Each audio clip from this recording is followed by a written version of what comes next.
Welcome back, guys. Today's like goal is 1,500 likes, and I know you will achieve it instantly. So hit that like button and also consider subscribing for future videos. If you haven't watched the previous chapter, the link is in the description. In the previous chapter, Su Yang returned to the Hunter's Square, where he successfully transitioned to a Demon Warrior class. Additionally, he leveled up to 34, receiving a significant boost in attribute points. He also acquired a special skill book that enabled him to create a magic blade, a weapon he could shape at will, limited only by his mana capacity, effectively giving him a weapon as enduring as an heirloom. Furthermore, Su Yang secured VIP privileges at the temple, which included a monthly stipend of $10 million in national currency, a black gold ID from the X-Alliance, offering a 20% discount on purchases and transactions, some hidden benefits that they are not telling us right now, and last, but not the least, the choice to join any A-level guild in the city. And since there were only 2 guilds to choose from, one of which was the Spirit Hunt Guild, Su Yang automatically decided to go with the other guild, only to discover that the Redhead Guild was exclusively for female hunters, catching him off guard. But since Bai Ling had finished processing his application, there was not much he could do but prepare himself to manage the waifu harem. Now, let's continue the story. In the city of Tianling, the Phantom Cloud Guild stands out with its base resembling an opulent mansion, befitting its status as an A-level guild. And just like what had been stated before, the guild is exclusively comprised of women. Among them is Lin Yu Yu, a level 85 hunter and leader of the B-rank guild named after her, the Yu Yu Guild, and Lin Yu Yu often finds herself lamenting the lack of engaging activities. Meanwhile, Lin Yu Yan, wait a minute, Lin Yu Yu and the other is Lin Yu Yun. Why does it have to be confusing? I had to confirm twice just to make sure they have different names. I'll just call Lin Yu Yu Blackhead and Lin Yu Yan as a Redhead. Redhead is a formidable level 99 hunter and the leader of the A-rank Phantom Cloud Guild. She overhears the frustrated remarks of Blackhead, and so she pointed out that she is not even in her own guild. She is just freeloading every day at their place, so she doesn't have the right to complain.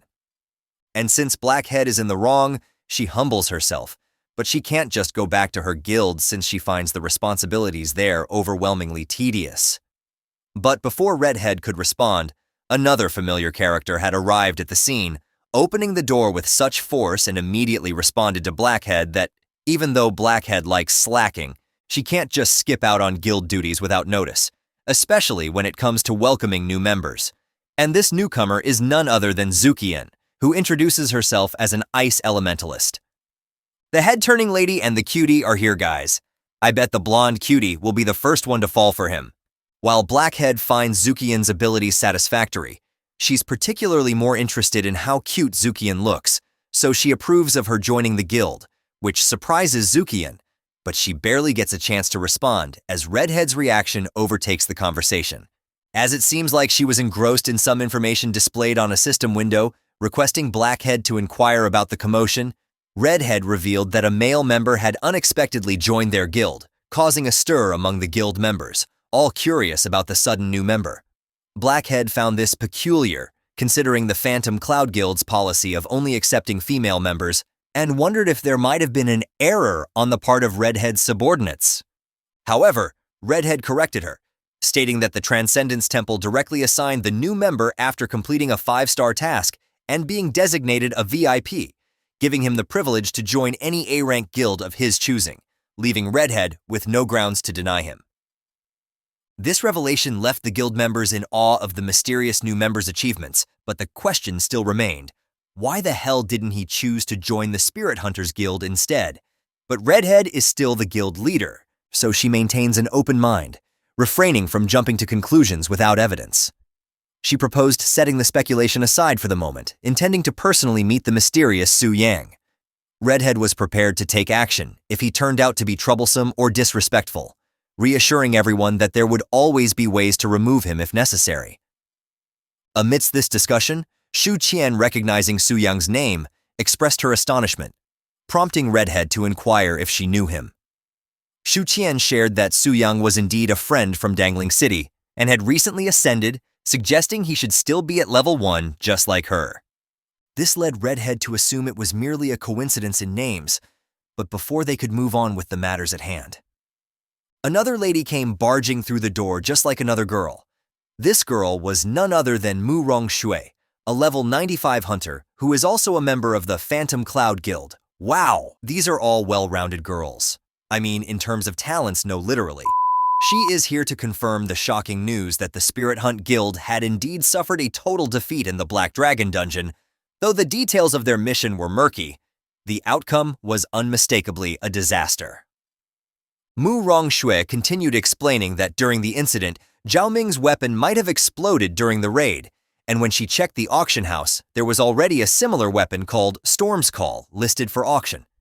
According to her, there was only one bidder for the weapon, which was likely from the Spirit Hunters Guild, and she asked others to guess what she did. The redhead replied, "You shouldn't raise the price too much?" With a cheeky smile on her face, and in response, Mu Rong had a proud smile on her face while explaining that she kept pushing the bid with other bidders and raised the price over a dozen billion, which caused a heavy loss to Spirit Hunter Guild. The Blackhead also praised Mu Rong for this act. Damn, these girls are smart and cutthroat. I would stay clear of these crazy ladies. On the other side, in Spirit Hunters Guild, we see the Solar Express of Zhao Ming, who was literally crying and declared Ice Witch her sworn enemy. The leader also had a dark expression as he explained that he can't reach the seller through private messages and had paid 14 billion for the weapon, which was a huge hit for the guild. Wow! Our boy Su Yang must be super happy. He got the power as Black Dragon, money from selling all the overpriced gear, and soon will get the harem also. Lucky bastard. Qian Yuan guesses that the news about Zhao Ming's weapon explosion might have spread, which caused this pre-planned malicious bidding. Lei Shan kicked Zhao Ming on the butt and told him to quit his sulking attitude. As they all walked toward the exit, and Lei Shan mentioned they had successfully bought back all the lost equipment during the raid, and it's time to get back to the business. Zhao Ming was still rubbing his butt while trying to recover from the impact of that heavy kick. The scene then shifts to Heavenly Mechanism Pavilion headquarters, where the leader of the group, whose name is Zhou Tai, with 110 level and is a bloodthirsty warrior, was denying the claims of Lei Shan that their strategy had a flaw.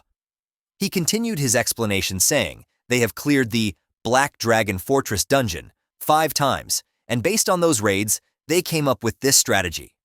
He further explained that they meticulously verified every step, and there shouldn't be any issues if they followed the guide step by step. Lei Shan explained that they followed every step, but the behavior of the Black Dragon was completely different from the description in the strategy. He continued further saying that he is not questioning Zhou Tai's professionalism, but he is not a fool to sacrifice his guild's main force just to blackmail them.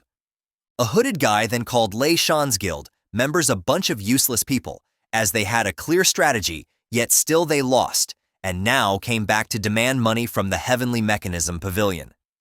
This guy looked like a typical thug who is first to get beat up when the fight starts. He is a regular thug who is trying to act cool while juggling his dagger during his whole remark. We came to know that this guy's name is Liu Qi, and his level is 103. Lei Shan get offended by his remark and asked him to watch his words. In response, the thug teased Lei Shan to train harder or stop playing if he can't handle the defeat. At this point, even Zhou Tai got annoyed and cut him off by telling him to hold his tongue. Then he addressed Lei Shan and said that Heavenly Mechanism Pavilion has always placed utmost importance on integrity and will never sell any incorrect information. Therefore, he will arrange an exploration team to retrace the steps, and if they find any errors in the strategy, then they will bear all the losses incurred by Spirit Hunter Guild. If the strategy is correct, then it will mean that Spirit Hunter Guildmaster made a mistake somewhere, and it will not be their concern. And asked Lei Shan if that is acceptable to him, to which Lei Shan agreed.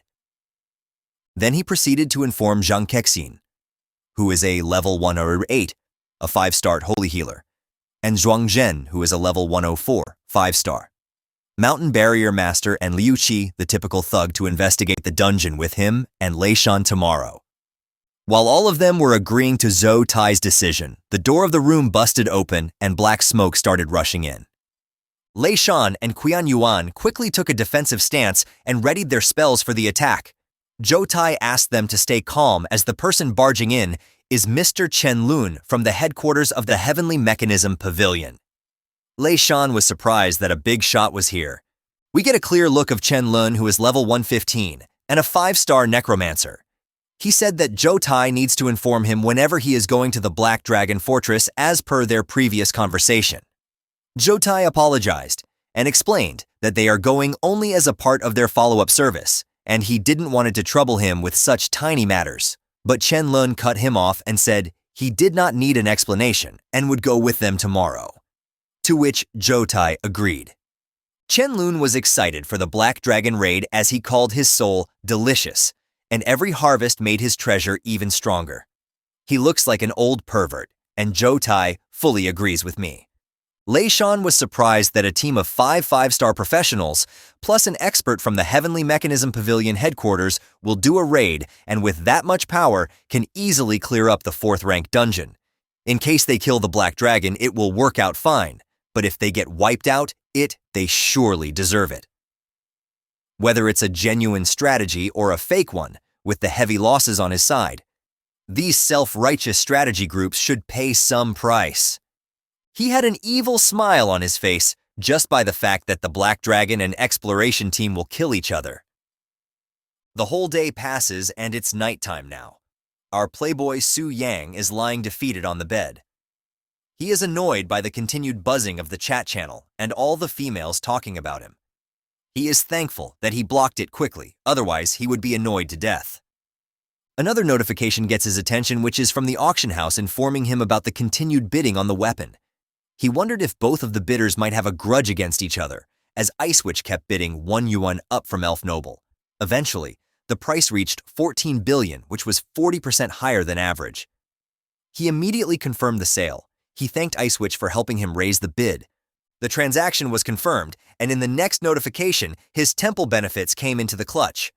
As he was the Black Gold member, he was exempted from the auction fees and also received a 5% additional bonus on the auction price. He received a whooping 15 billion from this transaction, and his new balance came to 15 billion. He was quite satisfied with the transaction and wondered that he earned another billion just from 5% exemption, which was equal to 10% profit. He thought of taking a break and looking for a part-time job tomorrow. He wondered that after experiencing this pleasure, who would want to laboriously grind monsters like he did in the past? At 7:00 p.m., his part-time boss cooldown was complete and a 5-member team was challenging the dungeon. The notification asked him to confirm his transfer. The notification further explained that it is a renowned exploration team who are known as dungeon killers and has conquered numerous dungeons and made strategies based on them. He wondered why there were 5-star professionals above level 100. They should have already cleared this dungeon before, so this sudden visit must be related to Spirit Hunter's wipeout incident. Regardless of their intention, since they bought only 6 people, they must be extremely confident of their abilities, and he won't hold back. With a smile on his face, he confirmed the connection and started his second part-time challenge. Please hit the like button so more people can enjoy this awesome story, and subscribe to the channel for more videos. Now let's get back to the story. When he opened his eyes, all the elite monsters that died before were resurrected, and it was no surprise to Su Yang as he knew that the Black Dragon Fortress was just a diamond-level realm that gets refreshed like a game, and only the star-level or higher realms become non-replicable. While Su Yang was lost in these thoughts, the elf lady questioned him, saying, "What are you up to again?" But Su Yang ignored her question and thought that from the perspective of the Black Dragon, this elf looked like a beautiful pet. What a pet! Look at our boy wondering the right things. I also wonder how the dragon and a small little elf work out. You know what I am wondering about. Sorry, I get distracted easily, my bad. He wondered the reason for her abduction, and he thought the Black Dragon must have acted according to the established rules when he was not connected to the body. Maybe this dragon is also just a pervert. Or he wants a harem too. Well, I don't blame him. Who doesn't? Su Yang then used his skill to take a look at the raiding team. This confirmed his suspicion as Lei Shan from the Spirit Hunter Guild was also here in the team, which means they were here to clean up the previous mess, and he also complimented the after-sales services of the Heavenly Mechanism Pavilion. As all raiding party members were 5th-level professionals, Su Yang thought that their combat power is much stronger than last time, but as long as they didn't get their hands on the Dragon Slayer's heart, they should not be able to cause him much harm. Just to be on the safe side, he thought of testing them and finding their weaknesses, as he should not be careless against level 5 professionals. He ordered 2 of his dragon warriors to take all the wyverns and go outside to deal with the intruders. They obeyed his command and started to leave, but Su-young stopped one of them to stay behind. The scene shifted to the raiding team. They were swiftly dealing with all the monsters, but they hadn't come across any anomalies so far, and everything was matching the strategy so far. They thought that the Spirit Hunter Guild might have messed up on their own, deliberately looking for the trouble. The healer Zhang Kexin warned everyone to not be careless, and to keep up the defensive barriers until they take down the boss steadily. The random trash thug guy noticed a lot of dust from one direction, and wondered what that is. To his surprise, in the next moment, everyone felt the killing intent coming from the dust, and all the dragon warriors and wyverns jumped out of the dust cloud, screaming, "Kill them all! Leave no intruder alive," watching all the monsters coming at full speed. Lia Shan freaked out that he is going to meet the same fate again and screamed it was the same last time, but there are even more monsters now. While hiding behind Zhou Tai, agreed that it was unexpected, but this level of threat still couldn't affect his exploration team. In an instant, the trash-talking thug jumped ahead and said he would draw the aggro of the elite monsters, and everyone can eliminate small fries in the meantime and then focus on the elites. I guess this fool has some skills after all. He is not just an idiot with a loud mouth. Everyone agreed and launched their flashy attacks and took care of all the monsters swiftly. After taking care of all the monsters, Zhou Tai ordered everyone to continue forward with the raid. After watching this massacre, Su-young thought that they were truly worthy of being 5-rank experts. Their strength seemed like immortals descending to experience life. He noted that the mysterious-looking mage didn't even make a move during the attack. He decided to take care of the things by himself and took a flight, to which the elf girl was surprised and his underlings started cheering. Lord Atos is taking action again? Wait, why did I say, again? The underlying questioned himself. The other one added to the statement by asking, have you ever seen Atos take the initiative before? They answered, saying no, but this scene looked familiar to all of them. The elf girl questioned, how could this be? The dragon is acting ahead again. What was happening to the dragon, and it was not like this when she was captured? The scene shifted to Zhou Tai's team, where Lei Shan was praising the strategy team for their top-notch strength. He also added that the situation they just witnessed is not mentioned in the strategy guide. Zhou Tai agreed to the statement and promised to look into it after the raid ended.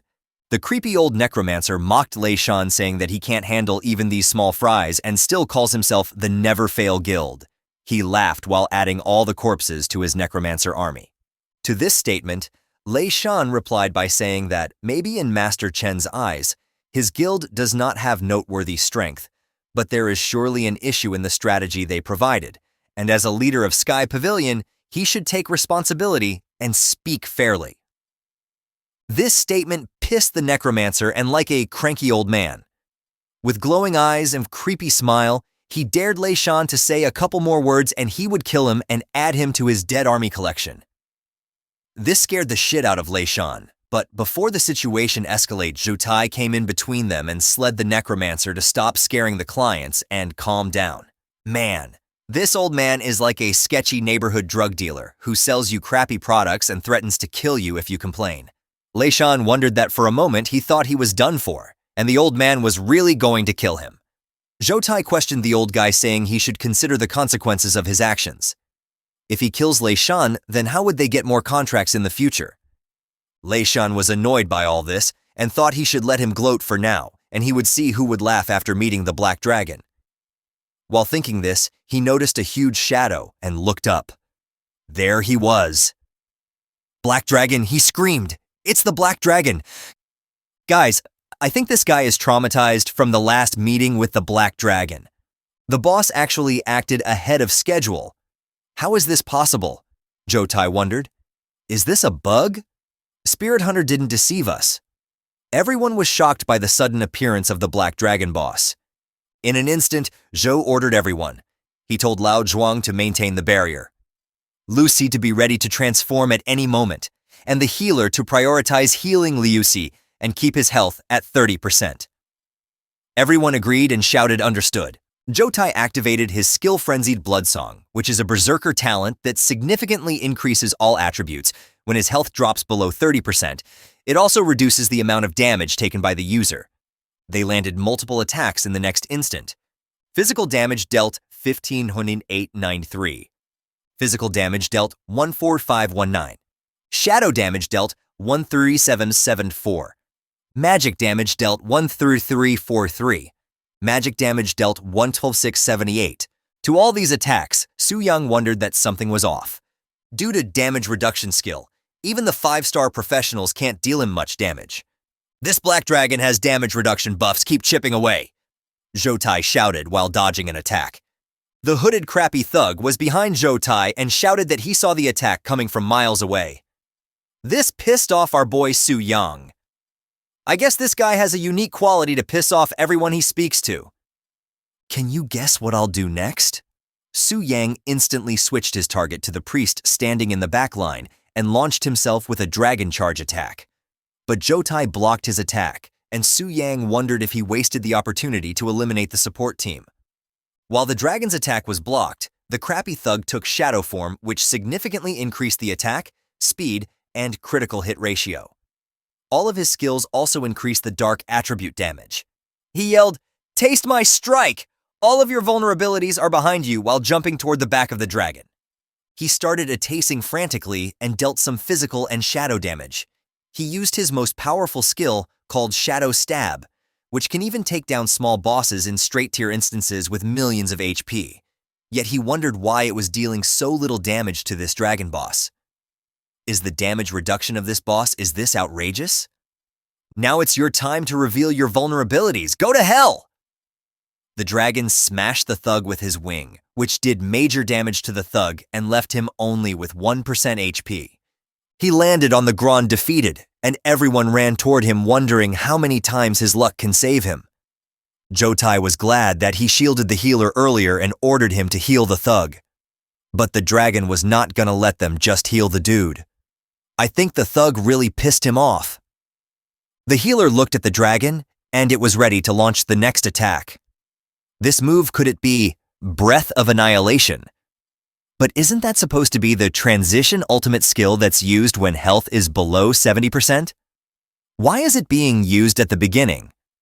Our boy Su Yang is really abusing the major power-up and launching special skill attacks one after another. In the next instant, he launched the attack and the entire field was covered with fire. When he looked down to check the aftermath, to his surprise, everyone was alive and the thug was getting healed by the healer. He's still alive, but that move should be the last resort defense skill of the Barrier Master, which reduces damage taken by the allies inside the sanctuary by 90%, and it also restores the health continuously and lasts for 10 seconds with a cooldown of 360 seconds. The next Breath of Annihilation should finish them off. He wondered. Why isn't the boss following the usual pattern, and it seems to have gained some intelligence and stated understanding of tactics and exploiting the vulnerabilities? Everyone was wondering about the different behavior of the boss dragon. Jotai questioned that it's a stone-tier boss and its behavior patterns should be fixed. How could it suddenly grow a brain and start acting differently? The necromancer started floating in air, while calling everyone a useless trash, and stated in the end he had to take action himself. He started casting a large level spell and summoned the bone dragon, Malthus. And with that, this chapter comes to an end. I hope that you liked today's video, and if you did, hit that like button as today's like aim is 1,500 likes. Comment part 4 down below for the next part. Also, consider subscribing with the notification bell on to get notified as soon as a new video drops onto the channel. You can also join the channel to support me financially and watch videos before public release. I'll meet you in the next video. Until then, thanks for watching.